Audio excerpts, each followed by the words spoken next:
segmenting your membership. So what I'm gonna do, since we have a nice cozy group here, is I find it's easier to talk from experience and to have a nice question and answer sort of thing. And so we go here until 11 o'clock. So we have about 40 minutes, which will be fine. My history with the Silicon Valley chapter is that while I was working for HP and coming here twice a year interviewing students, and this was back in the 80s, late 70s, early 80s, Merrill Bateman was the dean of the School of Business, and he decided he wanted to start something called the BYU Management Society. And they said, "Oh, Chet, you work in Silicon Valley. Would you start that there?" And HP at the time gave their managers a lot of responsibility, but a lot of latitude. And so I knew that I had the capability to schedule rooms. We had parking places, so we didn't have to worry about a place to meet. If we had a big group that needed for 250, we could do that. If we had a small group of 10, we could do that. So I was on a site that was 2 blocks square. And interestingly enough, the worldwide headquarters building of Apple is currently being built on that site. So it's a unique building in and of itself.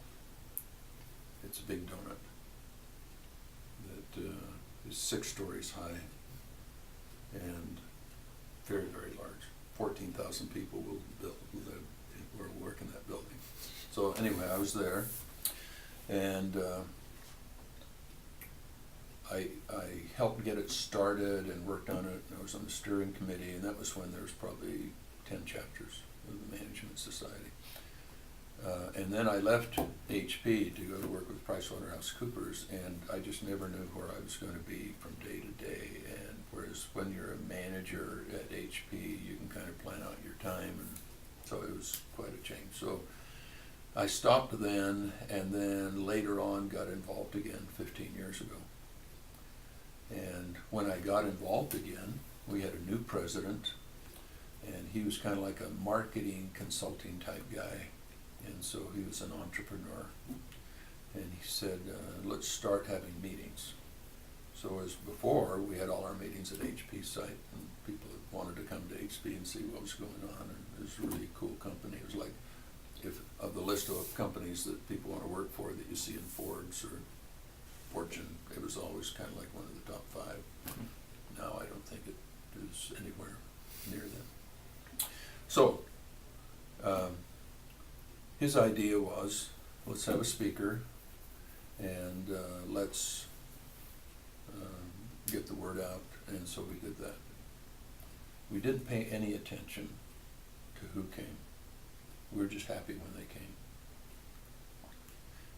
And because this individual, his name is Joel DeCuster, and Joel had my responsibility in the Management Society here about 2 or 3 years ago. He moved from San Jose, now lives in St. George, and really creative guy and everything. Had lots of contacts out in the local community, so it was pretty easy for him to find speakers in the San Jose area. And so my point is that we moved from a restaurant to a restaurant that had a separate meeting room, ran out of room there. My wife and I were doing a service mission with the local institute, so we started meeting there, ran out of room there, and so then he found a place on the top story of a building in San Jose. There's no building very high in San Jose because it's on the glide path for coming into the airport. So 17 stories is as high as they go there. And I remember coming to one of these meetings, and someone said to me, it must be nice to be in Silicon Valley, where you have people coming to your meetings from Yahoo and Google and Apple and eBay. And I don't know if you've ever had someone made a comment to you and you're thinking, and you don't say everything you think, but what I was thinking was, that would be nice. But you know, now I think about it, I hadn't paid any attention. I just paid attention, how many did we have? We didn't have anyone from those companies. In fact, the more I thought about it, we had very few women. And most of the guys that came were probably over the age of 45. And when a woman would come, they'd look around and say to my wife, "Can I sit by you?" Because there weren't very many. And so we were successful in having a group of people come out. And when someone said to me, you know, it must be nice having those people from the companies, and I said to myself, but we don't. That was the beginning of thinking, how are we going to appeal to people? So when you look at the title of this, identifying and understanding membership groups, appealing to their needs, in the type of consulting and training that I do, I'm a great believer in collecting data. And I'll just give you an example. Let's say that I'm working with a company and they have a big problem with customer returns. We ship stuff out to them, for one reason or another, they ship it back. And if the two of you or the president and vice president of this company say, "Chet, will you help us? We need to reduce the number of returns." How would you go about doing that? How would you go about reducing the number of returns? Ask the customers why they've been returned them. I mean, track that and. Okay, why did you return this? Yeah, why did you return? Okay. And then what would you do with that information? If it was a common trend. Look for common. What's the number one reason? What's the number two? What's the number three? And so I'm a great believer in when you have a problem, there isn't just one reason for the problem. And there's not 10 equal reasons. And there's a principle called the Pareto principle. I don't know if you've ever heard of that, but I was referring to that in the speaker a little bit earlier. The Pareto principle is about collecting data and having a few things have a big impact. Now sometimes a few things can have a big impact as positive. We have a few customers that account for most of our sales. Or we could say we have all these customer returns and we have a few reasons why. If we had a whole bunch of returns and we had 100 different reasons, I wouldn't like that. But I can tell you, based on experience, you're not going to have 100 different reasons. You're going to have 3 or 4 or 5 of the most significant ones.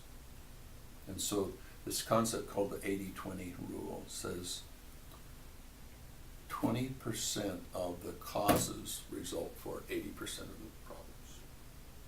So my wife used to be a school teacher. She would come home at night and say, "Most of my class members are pretty good. There's just a few kids that account for most of the problems. I spend a whole bunch of time with just a few kids and their parents and so on." And I would say to her, "Oh, that's kind of like the Pareto principle." And she'd say, "Don't use that stuff." You know? But it's the whole idea of collecting data and understanding. So I went down the people that came to our luncheons and our breakfasts. And at this time, we had some reoccurring people that came. And so I looked at their occupations. Almost there's 2 general categories because we help people with their careers. One category was those looking for jobs, and the other category was those that either had jobs or had small businesses. And so when I found another thing about this, and part of what I want you to get out of our discussion today is that every chapter is a little bit different.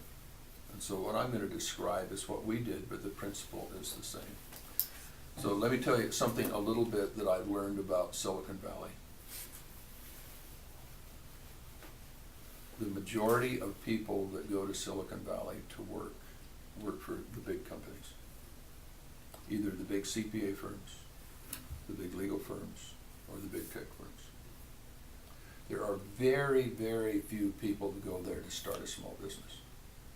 And that's because it costs so much to live there that you can't survive unless you have a big bankroll coming in. And so when I tell you, when we gathered the data of who was there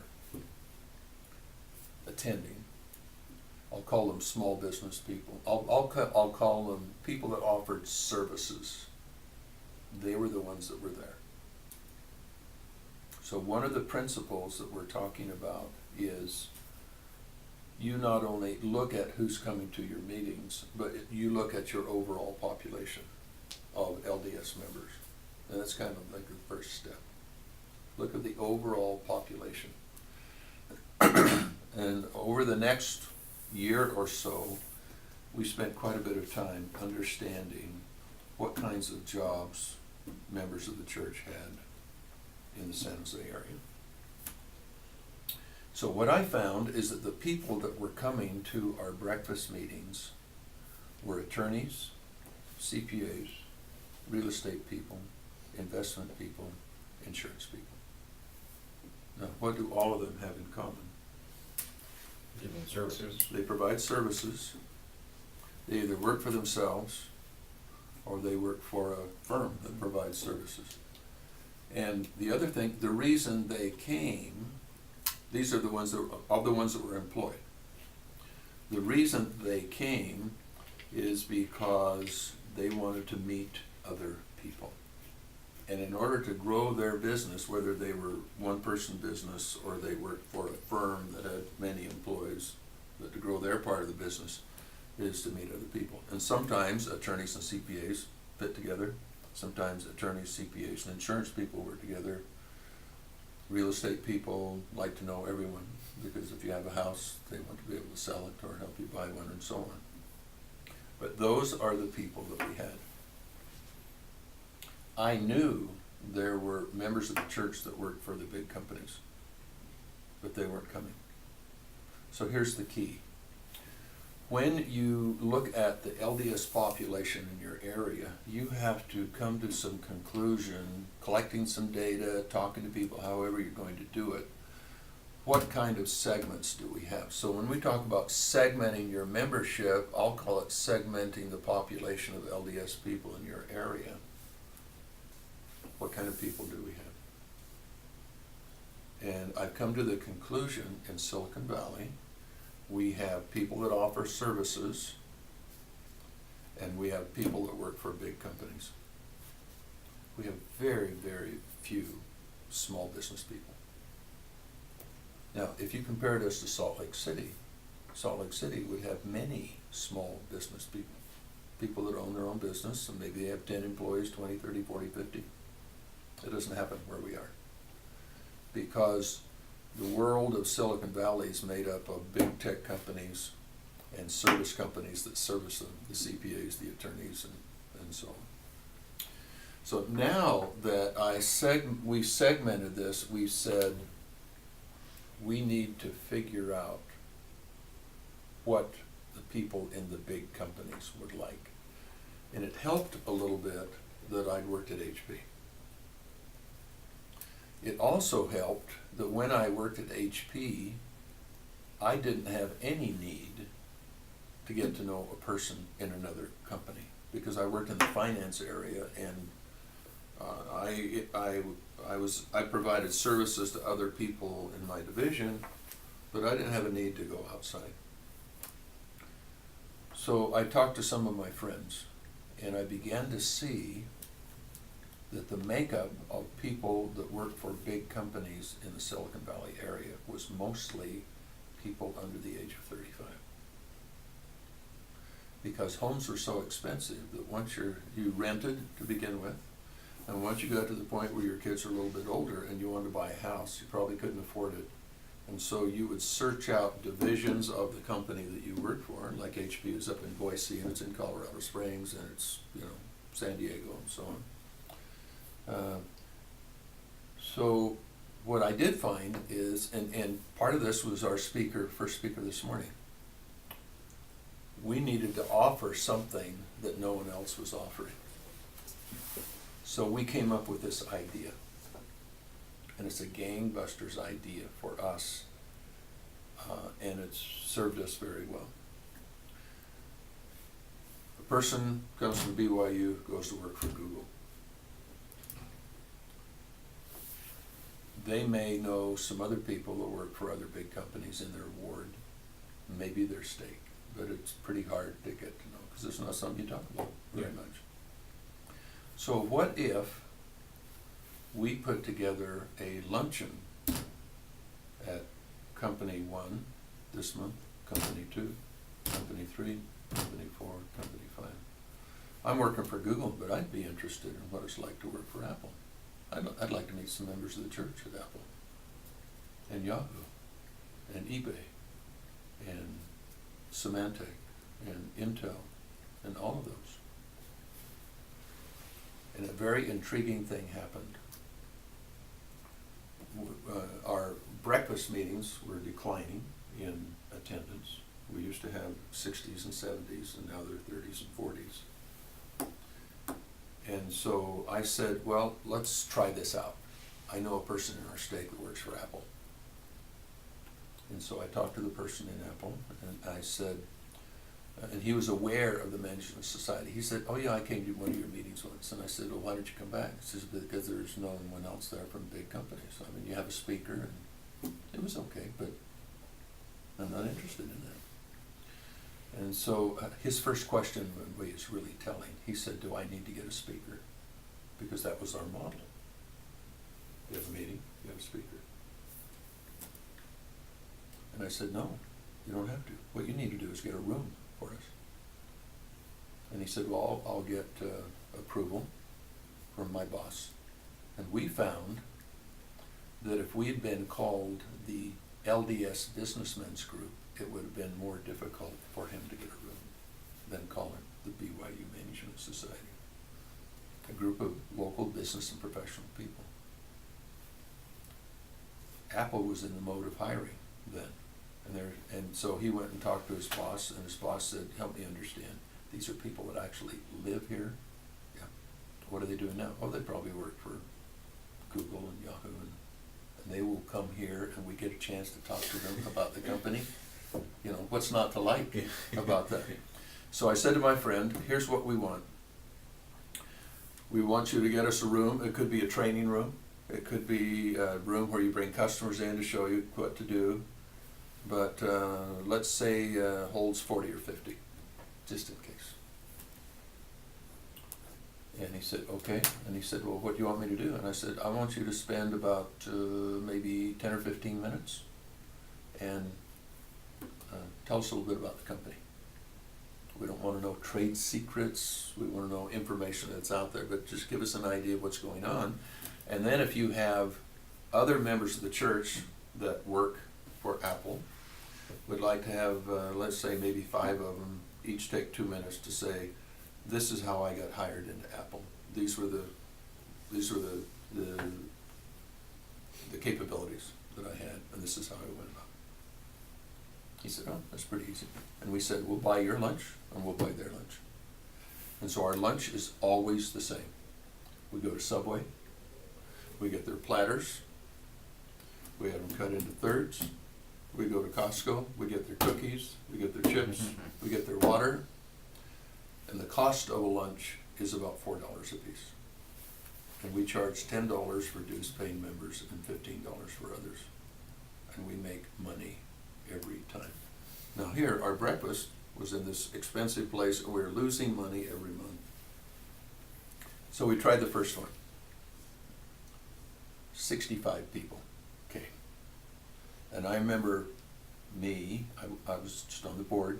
I was looking at other people on the board that were there, and we're looking at each other and saying, what just happened? Here we are trying to talk people into coming to our breakfast meeting, what a great speaker this is, and here's our first meeting at Apple, and 65 people show up. And we thought, I think we're onto something. Well, here's the other thing is, 90% of the people were there, worked for other companies, big companies. And 90% of them were under the age of 35. Does that make sense? Yeah. Oh, yeah. That's correct. So, we thought, I don't know if you've ever been in the middle of an epiphany where you say, I think something good just happened, how can we do this again? And I thought, well, Counselor Arnold Bishop works with Sony, I'll ask him. So he did the next one. And then we had someone at the next one come up and say, hey, this is really cool, do you want to come to my company? I work at Intel. Yeah, let's do that. And then we had people coming up. And so, to make a long story short, we have now been to 40 different companies, several of them more than once. And now what we've seen, because we have been to so many of them, that we know that some people are more interested than others. So we're trying to learn from other chapters. So I can tell you, they've mentioned that on their website there are some best practices. So one of the best practices is us going to other companies, but another one is the Spokane division. And the Spokane chapter of the Management Society says, let's see, we're supposed to be, okay, so we're doing okay. The Spokane chapter of the Management Society does 2 surveys a year. And along the August, September, October, they say next year we're going to have some entertainment. One thing they really do well is they bring different types of entertainment, whether it's LDS movies or singing groups or so on. And I'll just use entertainment. For entertainment, we could bring in a band, we could bring in a person, we could bring in a person that is a soloist, or we could bring in a singing group. And they would send this out to their membership, and they would say, which of these would you be most interested in going to? And then they take the one that gets the most votes, and they come up with options. So this last year, singing group, that was the best. And they came up with 3 different options for singing groups and sent out a secondary survey. Vocal Point won. And then they sent out another survey saying, how much would you be willing to pay for a ticket? And would you like to have assigned seats, or the Southwest Airlines approach is you just come in and sit where you want to? And they said, we'd like to assign seats. So based on that, they went to a local junior college, and they have a good relationship with the junior college there. And they said, this is going to cost a lot, because it costs them $5,000 to bring Vocal Point up. They had 1,800 people with standing room only for Vocal Point. Now, let's take that concept, because I'm a great believer in learning from other places. How can we use that concept for saying, we're doing okay with our service people, they come and they want to network, but none of the big company people are, so what can we do with the big company people? And we said, okay, let's visit other companies. So let's use that concept of surveys going into this next year. How would we use that concept? Surveying and the companies. What would you think? You can just create a Survey Monkey type of survey, and with some questions that identifies what category they put themselves in. Do they work for a big company, small company, approximate age range? And see, I'm gonna make it a lot easier. People on the board list 12 companies they think people would be most interested in going to. And say, during the next 6 months, we're going to go to 6 of these. Oh, and if you have an idea for another one, there's a blank, fill that in. Because we already know that they like to go some companies more than others, because we've been to 40 and had that experience. So that's what we're planning to do, is we're going to take 12 based on our experience, because we started this 4 years ago, and say, pick your top 3. So, and based on that, it's kind of like what Seattle did, is we're gonna have entertainment, you like this, this, and this, well, we like groups, okay, here's 3 groups, there's Vocal Point, there's this one and this one. And they took Vocal Point and they went with it. And so what we're going to do is take the 12 companies that we think will be the best, and we're gonna send it out. We have 1,400 people on our email list, but we can even expand it further. Yeah. And we, with Rick's help, we can send it to all the alumni in the San Jose area. So really expand, so we're not limited just to who's, Okay. and just like you are not limited to Just to- who you send information out to. You can say, well, let's just do it for business students, or you could say business and engineering or something else. Yeah. And so that's how we're going to decide who the next ones are. Does this make sense? Mhm. A little bit? So, coming back, segmenting, we found in our area, members of the church either work for big companies or they offer services. And the offer services, they're really interested in opportunities to network. And the speaker's okay too, but they want, an attorney wants to go meet some CPAs that can refer business, or the other way around, and so on. So, I'll just give you an example. The reason we know that people are interested in visiting some companies versus others is our experience with Google the first time. We had a room that would hold 40, and we filled that up in a day's worth of registration.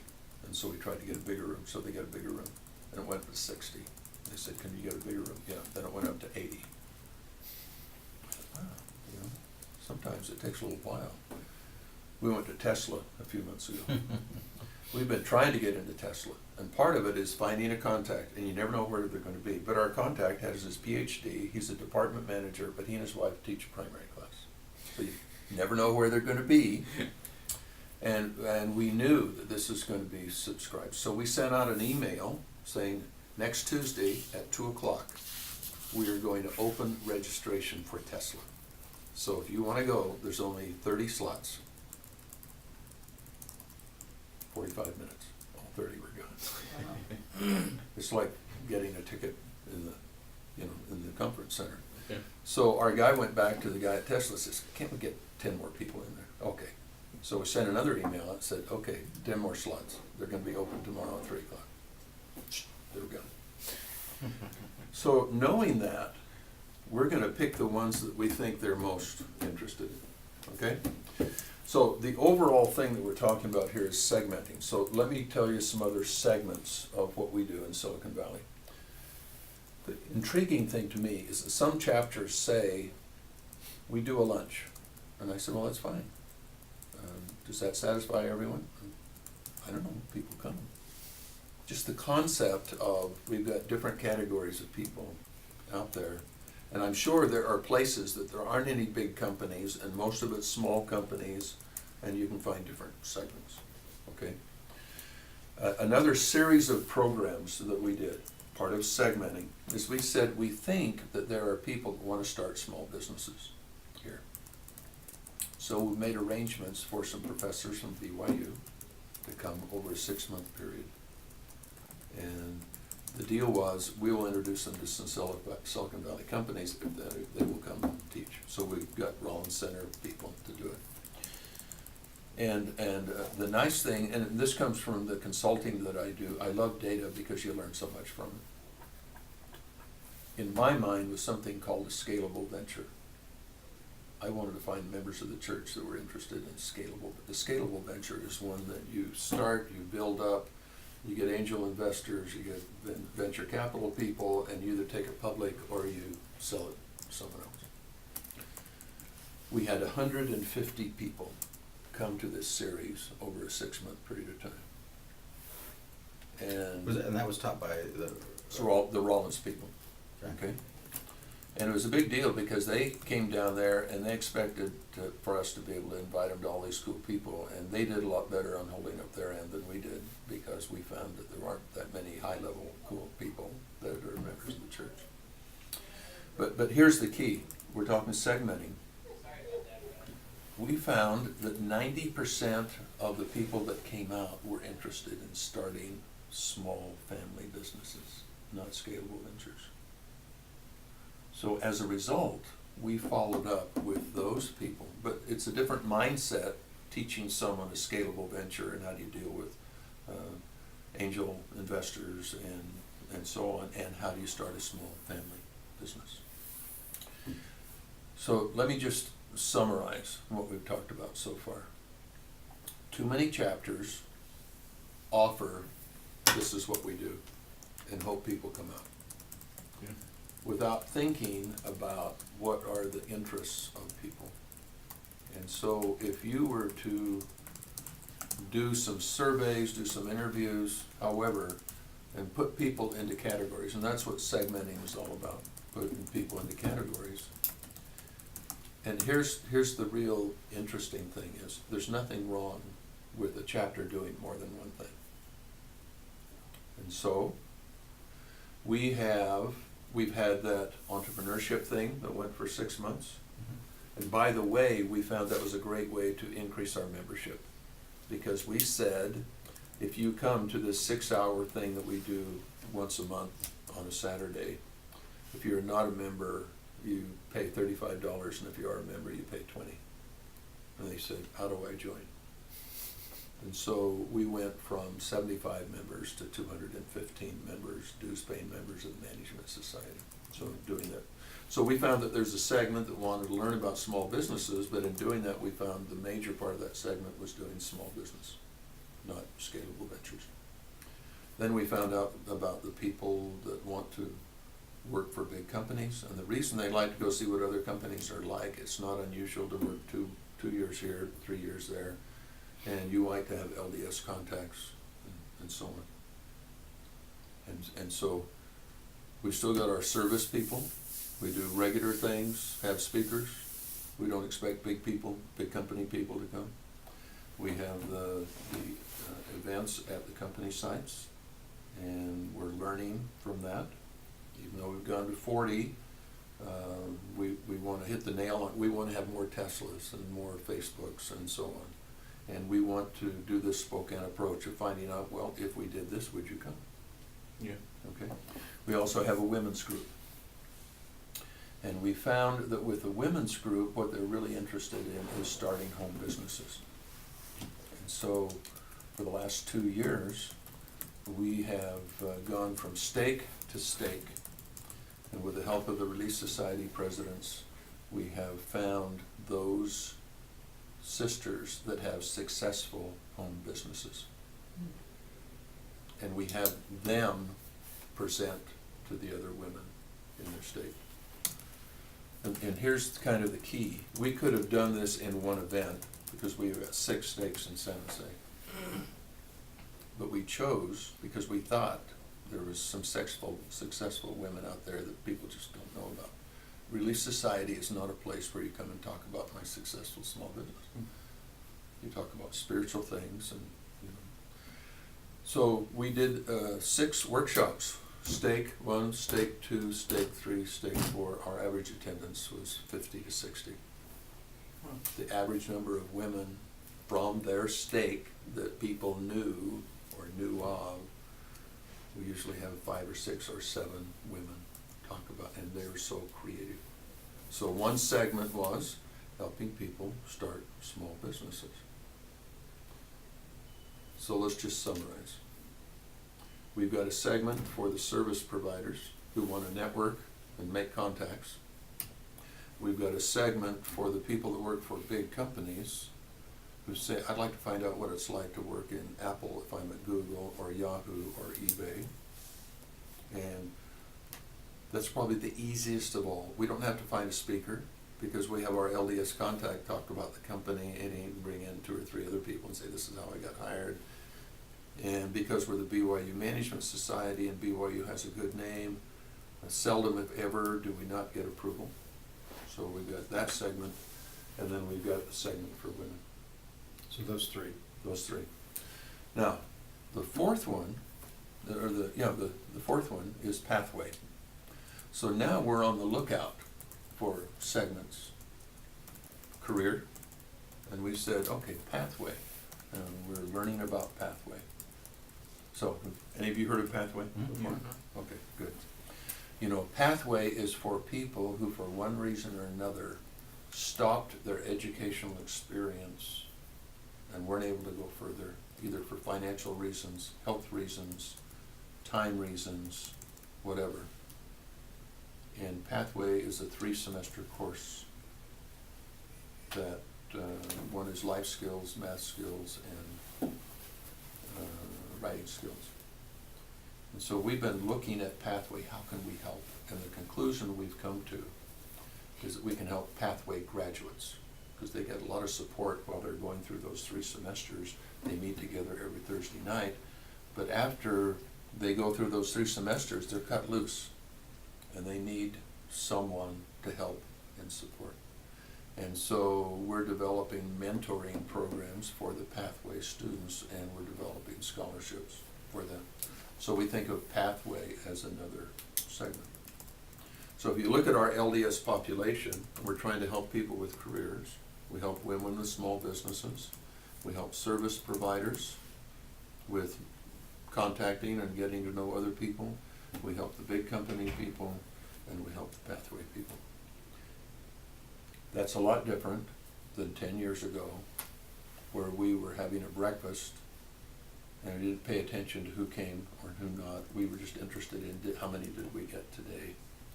And now that we're aware that there are different segments within the Silicon Valley area, we're more attuned to, does one size fit all, or do we have different needs?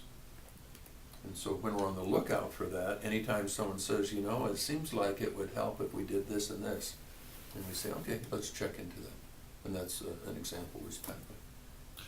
So, with the women in business, Yes. your main focus of activities is with each of the stakes, so each of the stakes does. That was how we started it. Okay, that and was then how how we- have you continued it? Okay. Because at all this time, during the last 15 years that we've been working in Management Society, my wife and I have been on service missions. And so for the last 3 years, our service missions had to do with helping women start small business. That's not a coincidence. We said, hey, we're going to do this in the Management Society. Let's have that be our, and we report to the LDS employment guy in our area. And we said, we think this could be in more places than just San Jose. So I talked to Rixa, and that was one of our overall goals for the steering committee this year. And so we did a pilot with different geographical areas, with women that are younger, with women that are already out in the workforce, with women that are coming back in. And we partnered with the women in law people, and we are actually coming up with a series of webinars starting in January. Because what we found is women in general in the LDS culture don't have enough time to go to a series of meetings because they're pulled in so many different directions. But if you look at the situation of women, some are single, haven't married yet. They want to be self-reliant. Some are divorced, with or without kids. They want to be self-reliant. Some are married and their husband is out of work. Husband is ill. They want to be self-reliant. Some are widows. All of those things. And so women are in so many different situations. And so what we've learned out of what we did with the individual workshops is that helps you identify the successful women in your area that you can use as resources.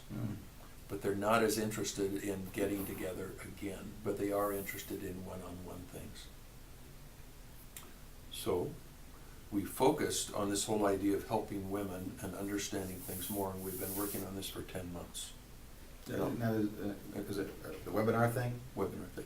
And so I'll tell you how it happened, because the Management Society is going to be learning more and more about it. But it has to do with this segmenting thing. We said we want to help women, but helping them isn't creating another meeting for them to go to. Right. So, 2 things. We found that an LDS woman typically goes through 3 phases in their life as it applies to careers. Phase number 1 is, I'd like to get married. I don't know if I'm going to get married or not. I know I need to be self-reliant. Should I go to work for someone? Should I graduate? I am married. Should I continue going to school? Should I start a small business? All those questions. So phase 1 is questions.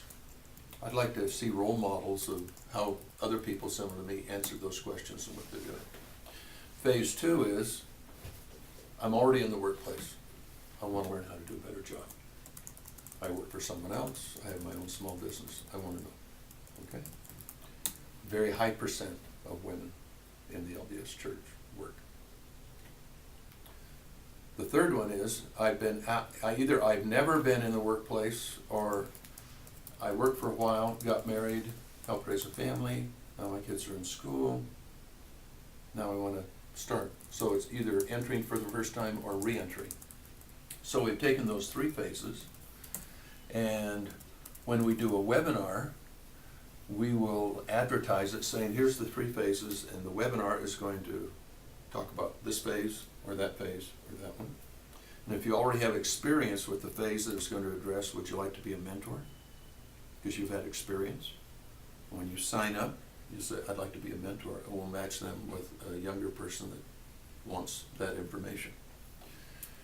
The way that we are going to communicate this, because if you think about this as like a small business, okay, we have these nice ideas, but how we're going to do. So we've got approval from the Dean of the School of Business, is that starting in January, we will advertise through the School of Business to all the women that are majoring in business or minoring in business. We will advertise to the women alumni of the School of Business, and we will advertise to the women graduates of Pathway. And we're just doing North America right now. In addition, we're going to do the same thing at BYU Idaho. So we have BYU Idaho people on board and BYU Hawaii. Now, if you're thinking about starting a small business, you got to have a good service. And we got lots of things we can do webinars about, and we've got this framework of those 3 phases. How many people do you think we would send that first announcement out to the first part of January for that first webinar? Keeping in mind, those that are majoring in business, those that are alumni from the School of Business, and those that are women graduates of Pathway in the last 2 years. Any idea? I mean, the numbers in that population? In that population. Think of this as like business. Because when you're trying to grow your chapter, you think, okay, I'd like to advertise this. I wonder, Rixa has so many alumni, she'll send that out to. So how many would you think? Man, there's got to be 10,000. 15,000. Wow. So this is an idea of, we segmented the idea. We've got to help women in some way, but it's more complex than just helping a guy get a job. So I had a niece that just got married for the first time. She's 45. Since she graduated from BYU, she's been working. Her mother got married. She had a master's degree in clothing and textiles. She was teaching here. She got married. Her husband was a history professor. 1 year after he got married, he got kidney disease. And for the rest of his life, he was suboptimal as far as providing for the family. She could see the handwriting on the wall, so she got a second master's degree in MBA here. Went to work for Procter & Gamble for 20 years. He had 2 kidney transplants. But there's an example of someone that didn't marry for a long time, someone that did get married and ended up being the main breadwinner. And there's so many different situations that women are in, and when you say, what does the proclamation of the family say, and what is the reality of, I had a daughter that went through a divorce. So what does she do? Well, she's a pretty creative person. She said, I could take this class on being a technical writer. So it was 24 hours long. She went to work for a tech company, started out $25 an hour being a technical writer. But she really wants to be a mom. So she remarried again. She lives in Eagle Mountain now. And so women's situation is really complex. But the way we learned that is by sponsoring the 6-month thing that the Rollins Center came down thinking we're doing scalable ventures. But when we looked at the data, 90% of the people wanted small businesses, and most of those were women. And we thought, oh, that's kind of interesting. So, there's a subsegment of home businesses. Yes. And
how do you address that specific group of women who want to work from home? Yes. May not even have a business that they. Yep. And see, great question.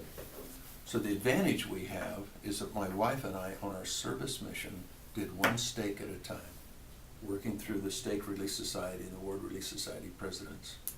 And we, in the Silicon Valley area, in those 6 stakes, we identified 40 different businesses that women were doing, 2/3 of which were from the home. Hmm. And the thing that I got out of that is women are so creative. Now, keep in mind, we only looked at the successful ones. So creative. Who did you work through going through the stakes? We called the Stake Relief Society president. Okay. And we already had a contact. Did you go through the stake president and then the relief? We had a Stake Relief Society president, and then they said, I need to talk to them. Right. And the good news is, 3 of the stake presidents are on our advisory committee. Okay. And so they know us, and they know that my wife and I have been doing service missions, helping people with careers. And the stake president said, oh, if it's the Harmers, do it. Just go do it. And the most interesting thing is when we would ask the Relief Society presidents to help us identify some successful women in their stake. Some Relief Society presidents would say, well, we don't have any women that have successful businesses. And that's something you have to work around. I had to wait until one was released Mm-hmm. and a new one came in. I said, well, of course. And I said, well, the former Relief Society president did this. She said, that's really interesting because her daughter has a really successful business out of her home. And so you don't try to figure those things out, you just do it. But I can tell you, by doing stake by stake by stake, it was like taking inventory and learning.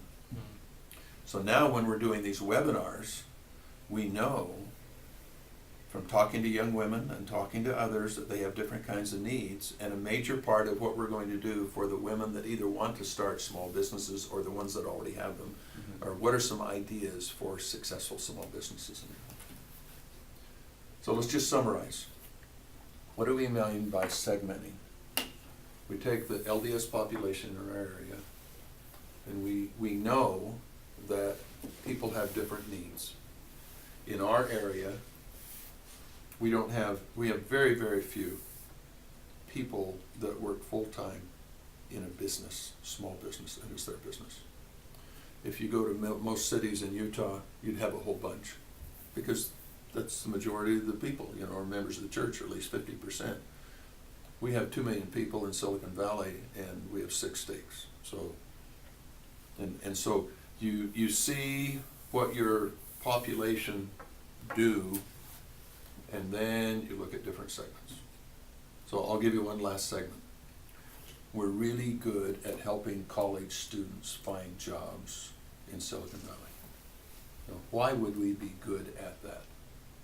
It's because we've been to 40 different Silicon Valley companies and we have LDS contacts. So when someone calls me and says, hey, the marketing club wants to come and visit some Silicon Valley companies, and I said, well, make a list of who you want to go to and we'll tell you if we got a contact there. The bigger they are, the more likely we've been there. And they said, we call other chapters and they can't do that. And I said, well, because we've been having these luncheons all the time, we do that. And so we can use that help to help those students. Make sense? Yep, that's very helpful, thank you. Oh, anytime you want to talk further, just let me know. In fact, you had a